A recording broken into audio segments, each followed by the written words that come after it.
আল্লাহ নিজে তার সৃষ্টিকে মানে বান্দাদেরকে জ্ঞান শিক্ষা দিয়েছে। দলিল আরেকটা আছে, আদম আলাইহিস সালামকে সৃষ্টি করার পরে আল্লাহ পাক কিন্তু বলেছিলেন ওয়াল্লামাল আদামা আসমা কুল্লাহা।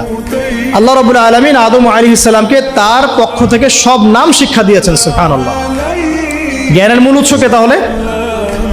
আচ্ছা, এখন এই 5টা আয়াত যখন নাজিল হলো, অর্থগুলো তো মোটামুটি জানলেন। ইকরা বিসমি রাব্বিকাল্লাযী খালাক, পড়ুন আপনার সেই রবের নামে যিনি আপনাকে সৃষ্টি করেছেন। খালাকাল ইনসানা মিন আলাক, যিনি মানুষকে জমাট বাঁধা রক্তপিণ্ড থেকে সৃষ্টি করেছেন। ইকরা ওয়া রাব্বুকাল আকরাম, পড়ুন আপনার রব মহিমান্বিত। আল্লাযী আল্লামা বিল কলম, যিনি মানুষকে কলম দ্বারা জ্ঞান শিক্ষা দিয়েছেন।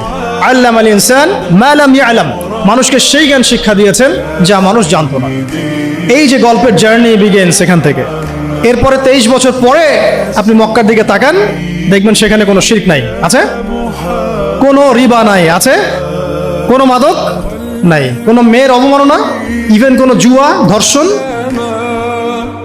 বিচ্ছিন্ন দু একটা ঘটনা ঘটতে পারে, কোনো গোত্রীয় হানাহানি, কিচ্ছু নাই। কত বছর? 23 বছর। জার্নিটা কোথা থেকে শুরু হলো? হেরা গুহা থেকে। কোন আয়াত থেকে? ইকরা, পড়ুন থেকে। এখন আপনারাও সব স্টুডেন্ট, আপনারাও পড়ছেন, মাশাআল্লাহ 15 বছর হয়ে গেছে। আমরাও পড়েছি, আমারও 15 বছর চলে গেছে।